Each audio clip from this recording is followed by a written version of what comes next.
The Garden of Eden, our most enduring legend. A story found in one great civilization after another.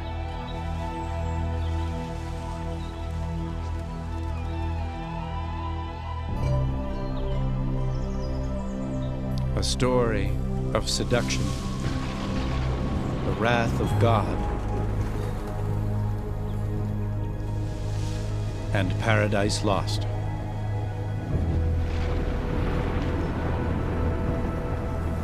But is it merely a fable? Is there evidence the great stories of the Bible might be true? Was there ever really such a place as Eden?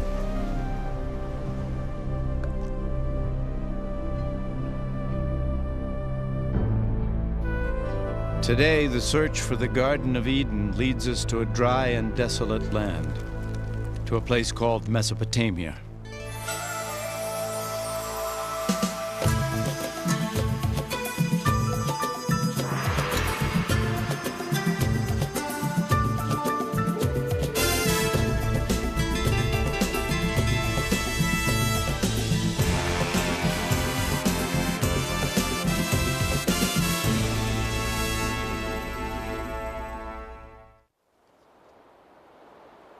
This is the land where the first seeds of human civilization were sown. And it was here that three of the greatest civilizations of the ancient world flourished: Babylon, Assyria, and Sumer. Among their ruins, the faithful have long sought answers to the Bible's most profound mysteries, while archaeologists scoured these lands for the historical foundations of belief.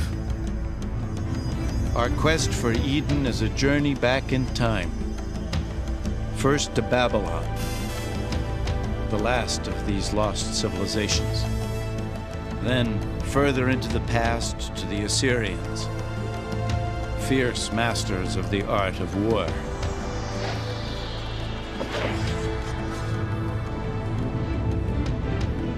And finally, to a moment in the past so distant, only Eden could have preceded it. To Sumer and the creation of civilization itself.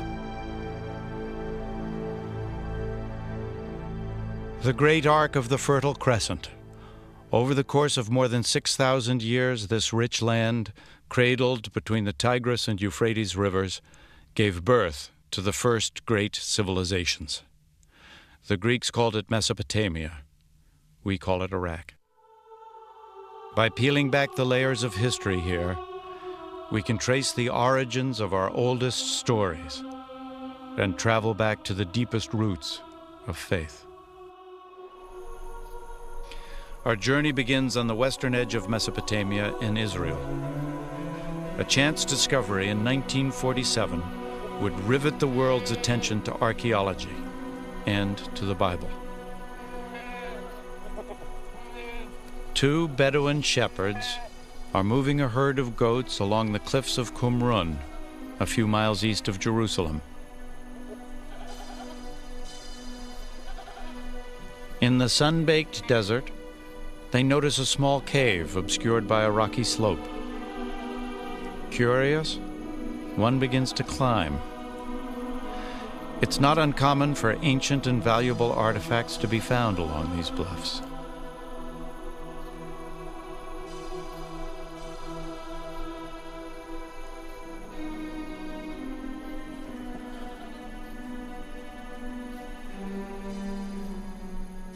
Inside the cave, the shepherd discovers the wreckage of ancient pots, leather scroll fragments, and some papyrus sheets, all untouched since the time of Jesus. These writings by an obscure Jewish sect called the Essenes would come to be known throughout the world as the Dead Sea Scrolls. In surrounding caves, hundreds of ancient scrolls would eventually be unearthed. One of them would prove to be the earliest known version of the Old Testament, including the crucial first 5 books, known to the Jews as the Torah. The Dead Sea Scrolls instantly became the focus of a tremendous international uproar as scholars and theologians fought over their ownership and their meaning. And the sensation was outstanding. This was described as one of the most outstanding archaeological finds anywhere. So they are very precious to the Jews because they are Jewish. It comes from a very crucial period in Jewish history. They are very precious to the Christians because they are contemporaneous with John the Baptist and Jesus and so on. So they are very informative, but beyond that, we have a great emotional attachment to this library. The Bible has always been a book read from 2 points of view, the sacred and the historical. A traditional Torah is always written by hand. The words are read aloud as the scribe writes, so they become a living prayer. And each Torah is considered holy from the moment it is written. But the historical accuracy of the Bible has never been so easily confirmed. It's an effort that continues to this day. Some of the books of the Bible are excellent historical books, as a matter of fact, the earliest historical books that we have, and quite accurate, because we have cross-references from other sources, and they are found to be mostly very precise. So they are very important. The discovery of the Dead Sea Scrolls was the most famous event in biblical archaeology, but it was by no means the first. The urge to explore biblical history has a venerable tradition. It's a search that began in the Holy Land, but would lead to Mesopotamia. Throughout history, crusaders, mystics, and believers have been drawn to sites where the great Bible stories took place. But with the arrival of the 19th century, a new kind of pilgrim sought to fortify their belief in the Bible through the infant science of archaeology. Surely, there could be no greater confirmation of their faith than to prove that biblical history was true. The first aim of the biblical archaeologists was to locate sites mentioned prominently in the biblical narratives and to see if any illustration of those tales could be found. To use the ancient pottery, the ancient city walls, the ancient weapons as illustrations of biblical stories that all of them had been taught from their childhood. Fueled by the excitement of early finds, scholars from all over the world raced to stake out claims in a kind of biblical gold rush.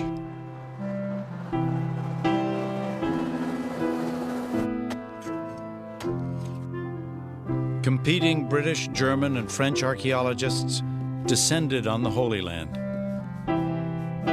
Teams of theological detectives digging for both God and country.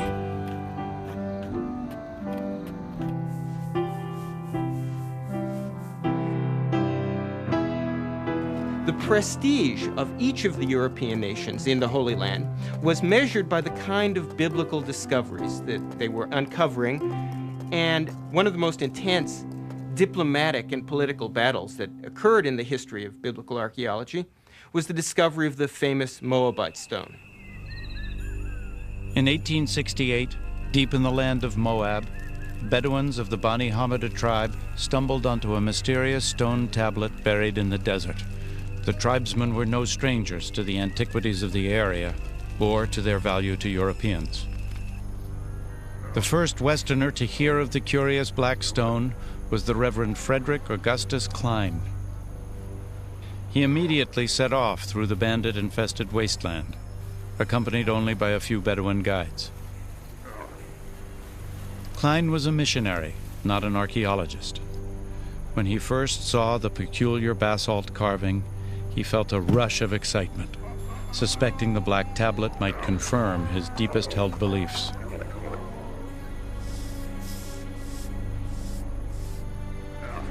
He examined the stone and made a rough impression of the inscription. It was in a language Klein didn't recognize. Back in Jerusalem, he sought help deciphering the stone. As news of the find began to spread, the streets and bazaars buzzed with rumors of a great discovery.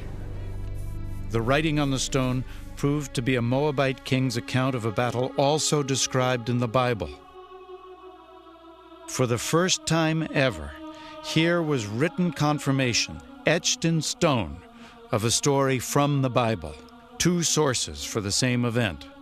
For the faithful, it was the proof they'd been looking for, concrete evidence of the Bible's historical accuracy.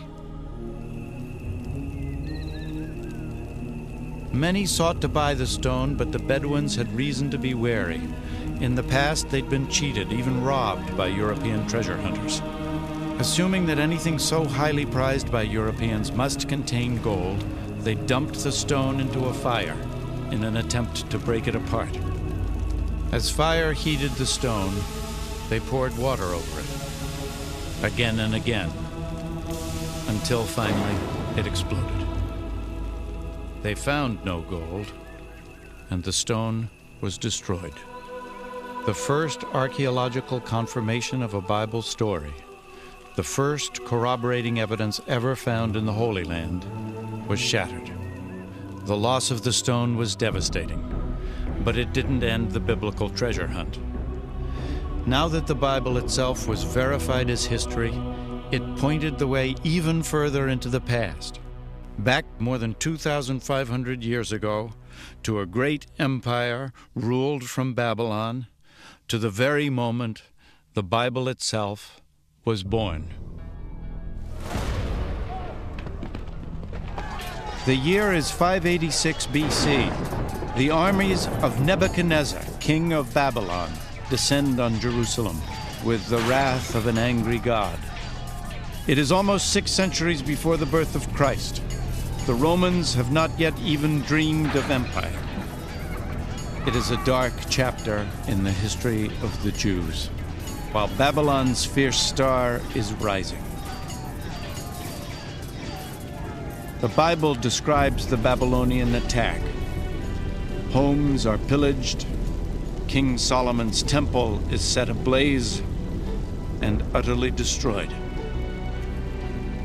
10,000 Israelite captives, princes, soldiers, artisans, and scribes, all are led to Babylon in chains. The Israelites crossed more than 500 miles of desert, following ancient trade routes across modern-day Jordan, Syria, and Iraq to Babylon. In Psalms 137, the Israelites lament, "By the rivers of Babylon there we sat down and wept when we remembered Zion. How shall we sing the Lord's song in a foreign land?" Broken and exhausted, the Israelites entered Babylon in awe of its scope and frenzy. Torn from the modest city of Jerusalem, they beheld the majestic capital of the ancient world.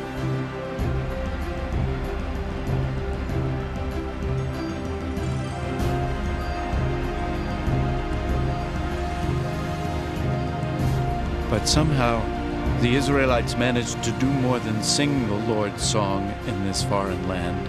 They also wrote it down.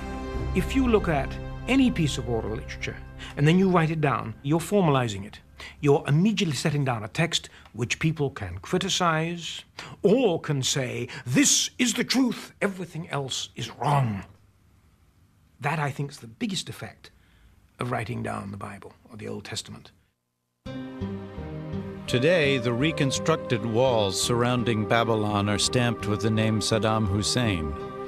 But once the bricks bore another name, King Nebuchadnezzar. This was a land of many gods and pagan idols, an unlikely birthplace for one of the world's most sacred texts. Yet Babylon's great diversity created the perfect climate. And they come into this cosmopolitan environment, even the most educated among them and literate among them were being bombarded with direct contact with other people. And I mean other people. The Israelites found themselves in a melting pot of different races and languages, conflicting gods and alien demons.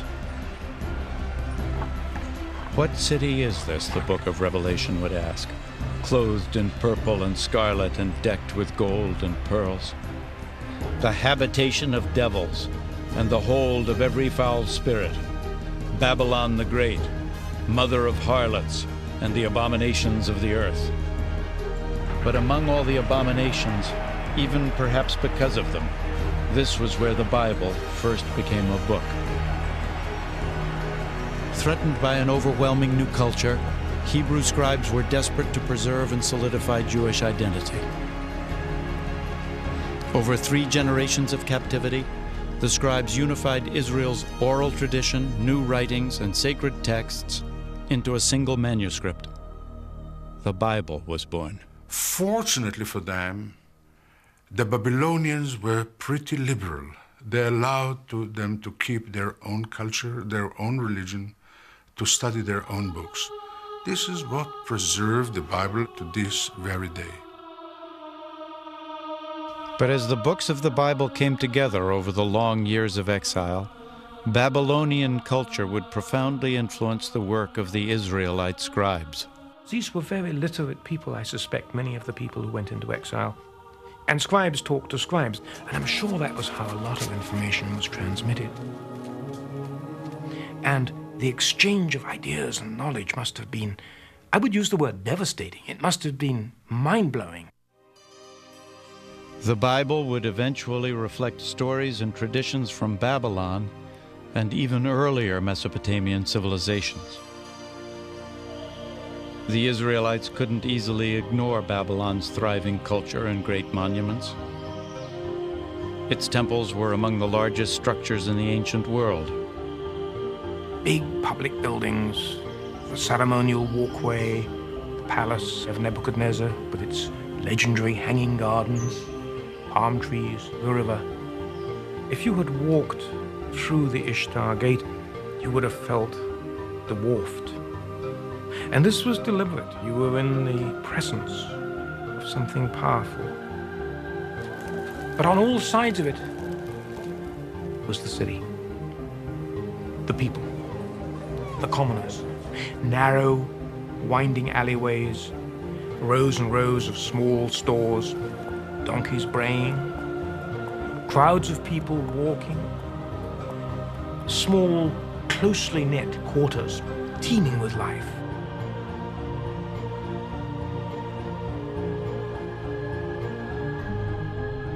And it was here, the Bible tells us, that one of antiquity's most extraordinary monuments soared into the sky, the Tower of Babel. For ages, adventurers and pilgrims hoped that finding the famous tower would prove the truth of Bible stories.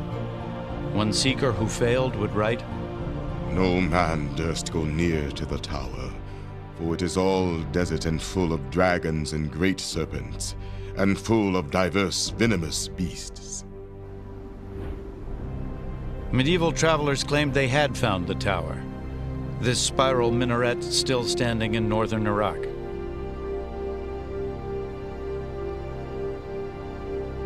But they were wrong. This tower was built 1,500 years too late and far from the walls of Babylon. Perhaps the most intriguing possibility was posed by Robert Koldewey, a German archaeologist. In the early 1900s, he discovered a rectangular ditch with only a few ancient bricks remaining. Many experts believe Koldewey had found all that survives of the famous tower. Babylon's great monuments made a strong impression on the biblical scribes. But her most enduring legacy, surviving to this day, is a Babylonian innovation far more impressive still: the rule of law. Babylon was the first civilization on Earth to have a written legal code. The original carved stone is an astonishing relic. Lost for hundreds of years, it would emerge in the late 19th century, a stone engraved with one of the most important legal documents of all time. 1,200 years before the Israelites were taken captive, a Babylonian king had this stone carved with the laws that bear his name, Hammurabi's Code. These writings can be read as precursors to the legal code in Exodus, Leviticus, and Deuteronomy. In societies where knowledge and law is transmitted orally and dealt with orally, precedent is terribly important. But when it got written down, the people who wrote it down had immense power. Hammurabi's Code has influenced nearly every civilization since Babylon. Today, even some of its more primitive methods of judgment survive virtually intact. Hammurabi described a ritual called the ordeal, a painful, even deadly test of guilt or innocence. In some remote Bedouin tribes, the ordeal is still practiced, much as it was in the time of Hammurabi. In this rare footage, a holy man called the Mubashi will judge the accused by examining their tongues after they lick a red-hot iron spoon.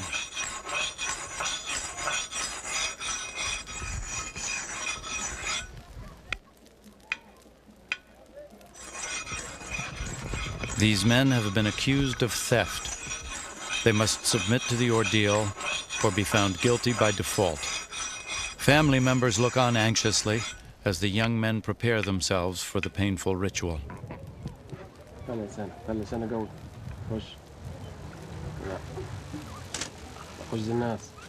خمس دقائق لله تركينكم بين ايادي الله انت 5 دقائق لله خش الناس يابا ايوه خش خشه كويسه بس املى موجك ميه يا ابني زي ما عمل ده هو Water doesn't ease the pain. It's meant to cleanse and purify the drinker and to ready him for judgment.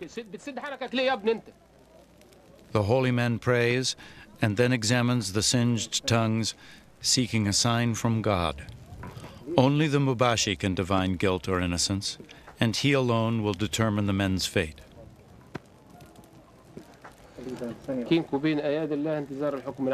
At last, a verdict. One man is found innocent, to the great relief of his family. The other is not as fortunate.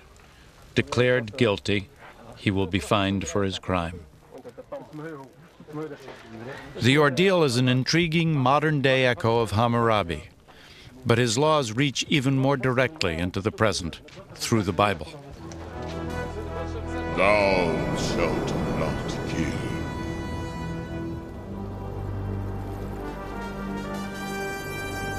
Thou shalt not bear false witness against thy neighbor. The Ten Commandments, the foundation of biblical law, and yet only the beginning of a complex set of codes and covenants central to the Old Testament.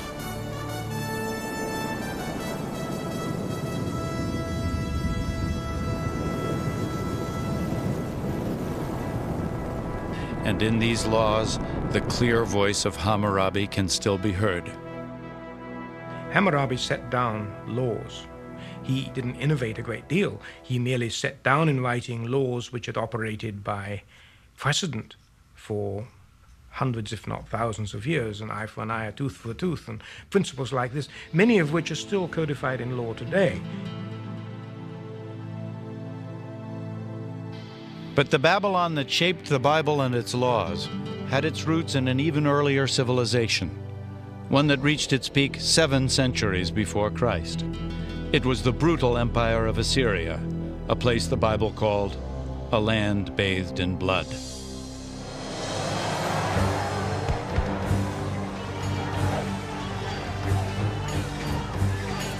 Deadliest of all Mesopotamian armies to sweep through the ancient world were the Assyrians.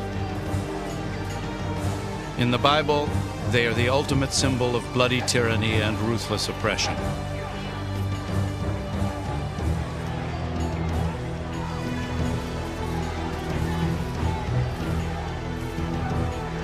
"100 years before Nebuchadnezzar took the Israelites captive in Babylon, the Bible tells us the Assyrian king Sennacherib attacked the lands of the Israelites.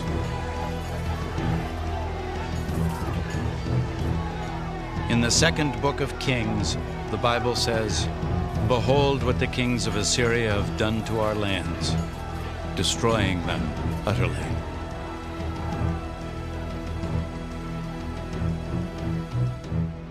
The Assyrians were ruled by despotic kings. They believed in absolute power.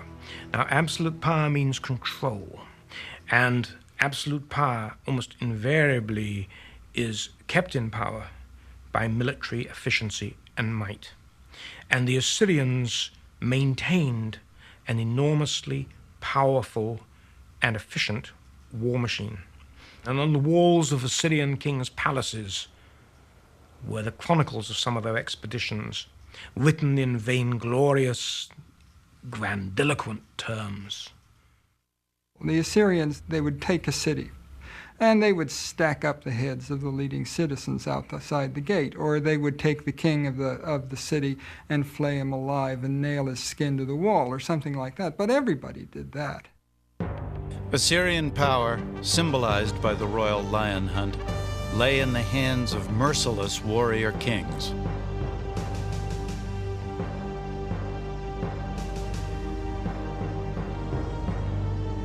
Even the Bible betrays grudging admiration. Behold the Assyrian. Under his shadow dwelt all great nations. Ezekiel 31. When the city of Rome was in its infancy, Assyria was the greatest empire in the world.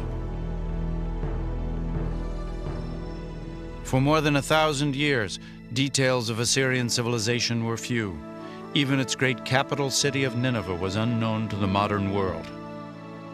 Then, in 1852, these desolate ruins were explored by British archaeologist Austen Henry Layard. What Layard found here, in northern Iraq, was nothing less than the royal palace of Nineveh, an unspoiled treasure of Assyrian civilization. Tunneling like a miner through the earth, Layard uncovered great winged bulls and spectacular artistry, hidden from human view for a millennium. The world was stunned and excited by his breakthrough.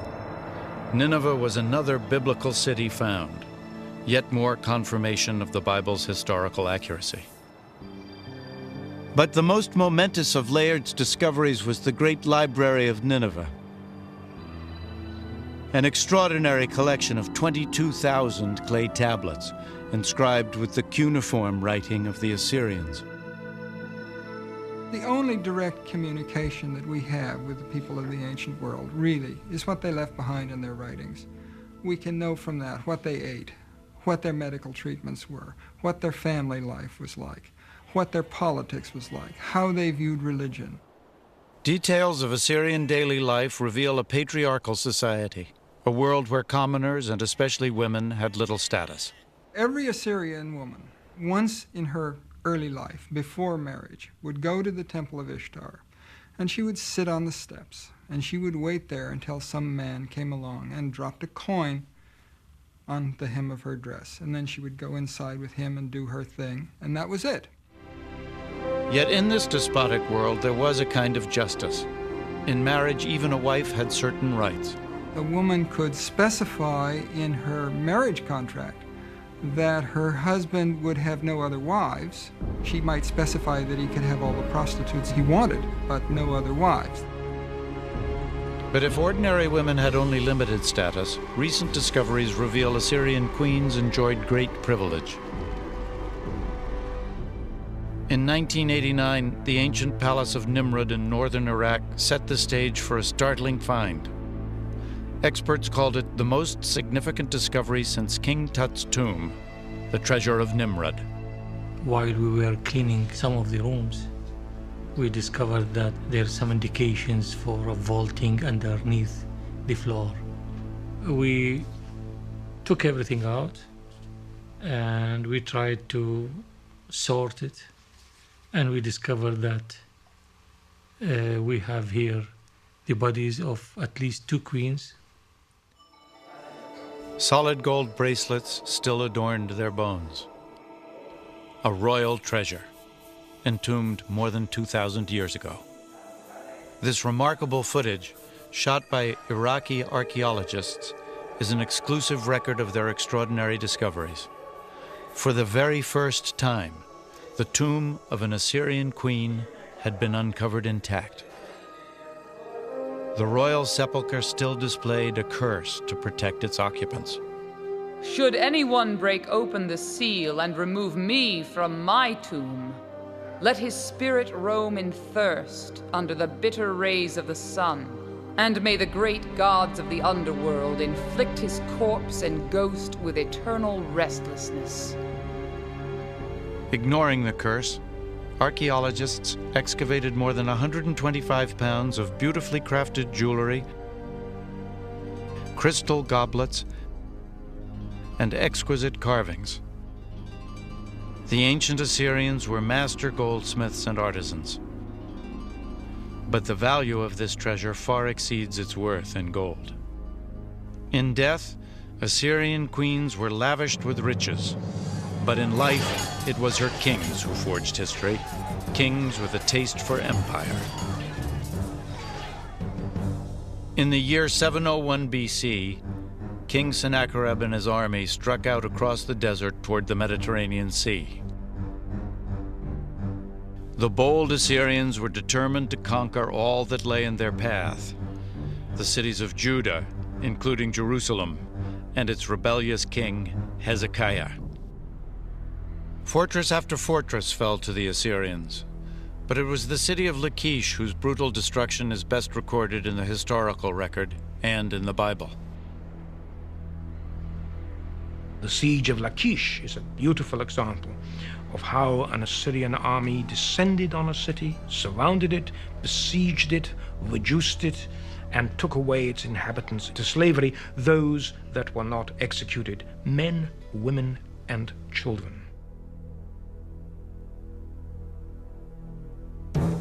Their technique was very simple. It was brutal conquest, fast-moving conquest, systematic, efficient conquest. And on the bas-reliefs in Assyrian palaces, you see the siege engines, the soldiers moving up the mounds with the shields above them, protecting them from the debris thrown down below. But they had no hope in hell. Those guys were professional soldiers. It was a machine. From the capital city of Jerusalem, King Hezekiah knew an Assyrian attack was inevitable. He raced to fortify the city and ordered an underground aqueduct dug, a desperate effort to protect the city's water supply in the face of a siege. Hezekiah's plan worked. The Bible tells us the Lord saved Jerusalem, and the king of Assyria returneth shamefaced to his own land. Sennacherib's version of the conflict was found on a clay prism unearthed at Nineveh. It matches the Bible story down to the smallest details, but its point of view is sharply different. But as for Hezekiah the Jew, who did not bow down in submission to my yoke, 46 of his strong-walled towns I besieged and conquered. The awful splendor of my lordship overwhelmed him. Stories are told from different angles, but they are in agreement. If you'll have to tell about what happened today and I'll have to tell, we'll tell different stories. We have the story of Sennacherib invading to this country. Each tells basically about the same historical event with absolutely no contradictions. No contradictions but one, the result. In Sennacherib's version, Hezekiah is shut up in Jerusalem like a caged bird. But in the Bible, the Assyrian armies are held back by Jerusalem's walls. It is perhaps the earliest example of spin doctors at work. The God of the Israelites has the last word. I will break the Assyrian in my land, the Bible says, for through the voice of the Lord shall the Assyrian be beaten down. Isaiah chapter 6. And the Bible tells us God does destroy Nineveh, throne of the great Assyrian kings. It wasn't the first such annihilation. Long before, the Almighty had laid waste an entire civilization. There is not a single mention of their name in the Bible, but they were called Sumer, and they told the story of a great flood.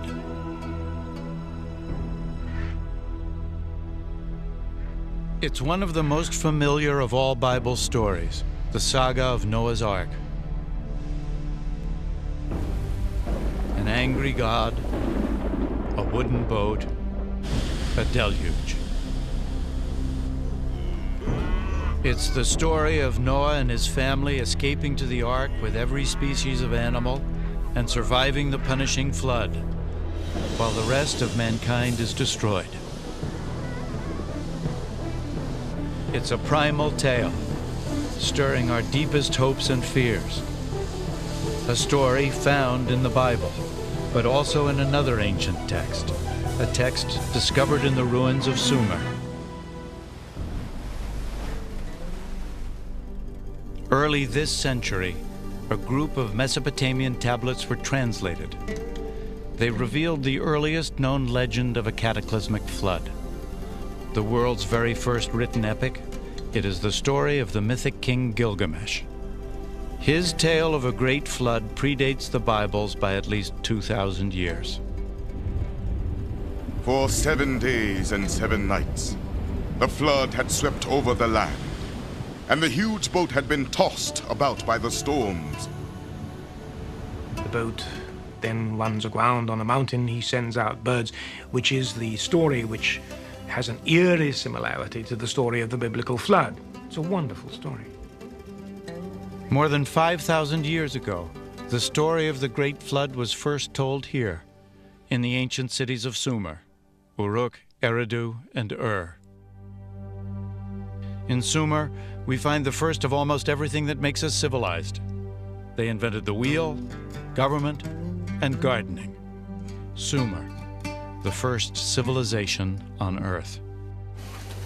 In a land without stone, they devised mud bricks, like those still made and used today. And from these simple building blocks, they erected the first great monuments called Ziggurats, towering temples soaring hundreds of feet into the air. The Sumerians invented the 60-second minute and even the troubled teenager. Where did you go? I didn't go anywhere. If you didn't go anywhere, why do you idle about? Go to school, stand before your teacher, recite your homework, write your tablet. Do you understand me? We know about the Sumerians, their startling innovations, and their everyday lives, thanks to their most impressive invention, writing. We know their ancient legends and their intimate secrets because someone wrote them down. It was something no one had ever done before. It's a window, but it's a window that's composed of many panes, some of which we can see through and some of which we can't. We lack much more than we have. So while what we have is spectacular in some cases, we always have to bear in mind that there are parts of the daily lives of people that we can never see and which we may never see because they're people that those writing the tablets didn't care about. 5,000 years ago, someone etched their stories into clay, providing us with a glimpse of the world in the first blush of civilization. As a people, the Sumerians were in some ways much like ourselves. They are concerned about meeting other people and drinking beer and so on. And there are several collections of poems which relate the preparations of a woman for her lover and how she dresses and waits for her lover to come. The center of Sumerian civilization was the lost city of Ur, once thought to be the birthplace of Abraham, first of the Bible's patriarchs.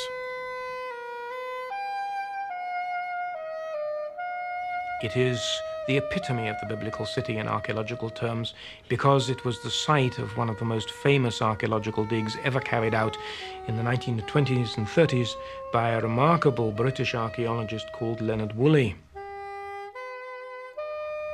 A British archaeologist once described archaeology as the science of rubbish, which is so true. But give me the archaeologist who can make the stones and the bones and the bricks and the pots come alive. Leonard Woolley was like that. He would take people on a tour of a small quarter of Ur of the Chaldees where the house foundations are exposed. And as you walked through, he would talk about the lives of the people who lived in these houses, talk about the ovens, the sills, the low ceilings, the furniture. And Ur, in Woolley's hands, came alive.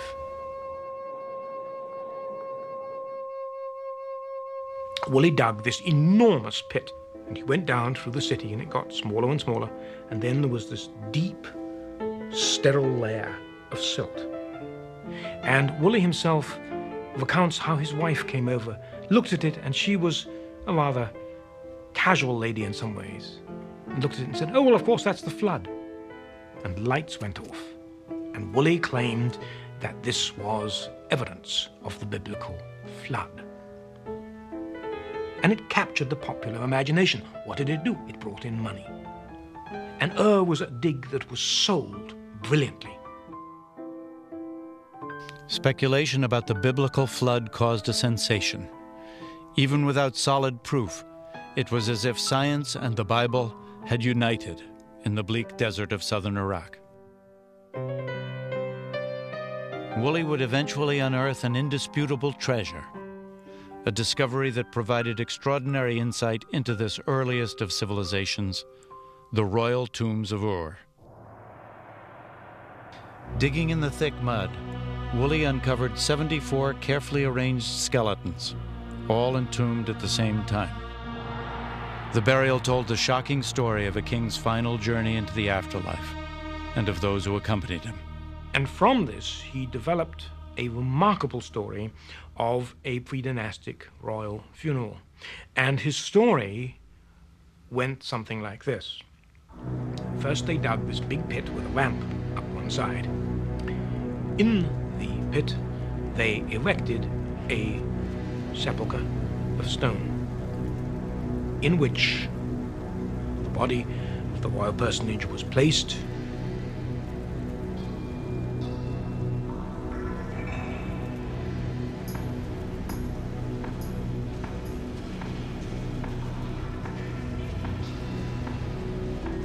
Then the entire court filed into the pit.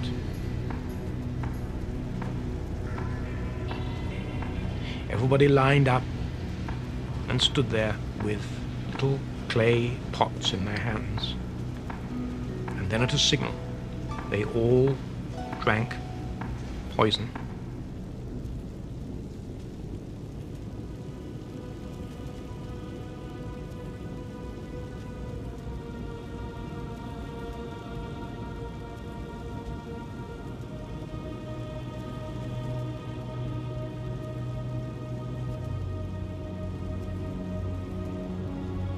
Lay down and died. So the prince went to his grave, accompanied by all his retainers.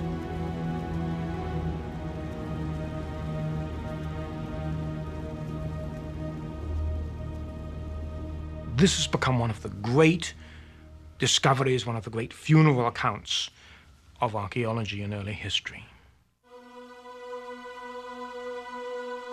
The discovery of the grave pits at Ur was a triumph of archaeology, revealing ancient secrets of the first civilization. But science alone can take us only so far. Where the trail ends, the Epic of Gilgamesh provides the final, tantalizing clues. Clues leading us back to a garden and a place some call paradise.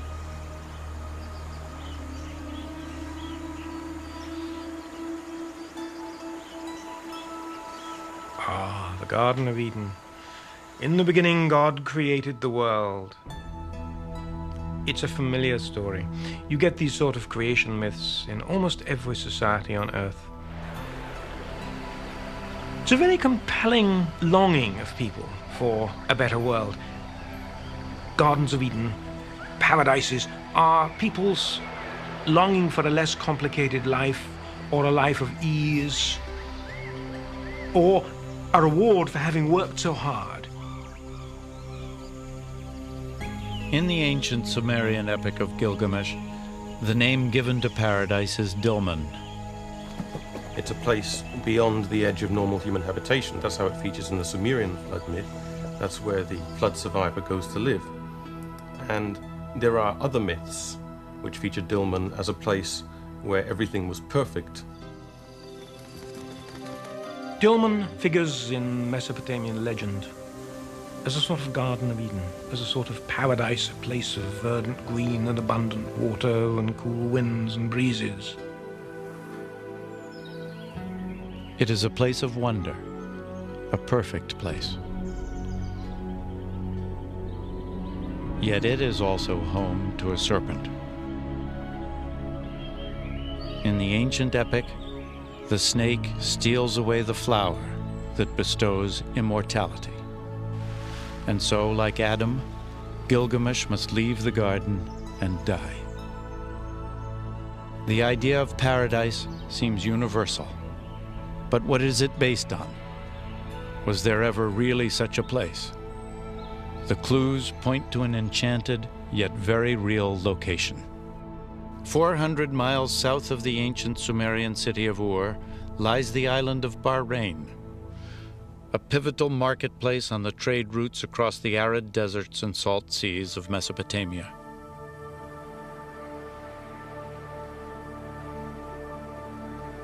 Today, Bahrain is something less than paradise, but it was once lush.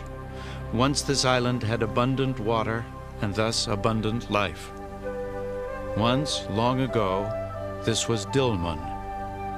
But was it paradise?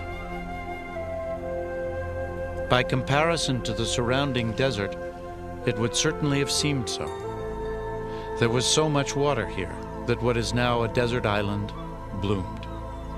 It was a garden bearing lush fruit.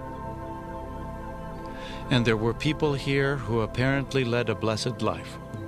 More than 85,000 burial mounds dot this landscape, probably the most in any one location in the ancient world. The ancient bones tell us these people were taller and healthier, and they lived longer than anyone else in the region. And in the burial mounds is one more astonishing clue: the remains of snakes, ritually embalmed at some lost moment more than 4,000 years ago. Here in Bahrain, we find the serpent, just as we found it in the Epic of Gilgamesh, and just as we found it in the Bible.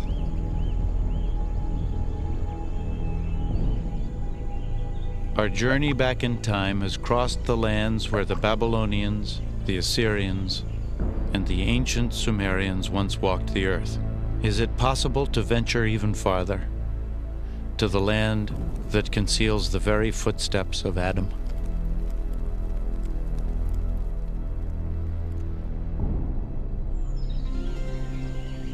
Here faith and reason must part company. We now know there was once an island garden in Mesopotamia. We may choose to believe it was paradise.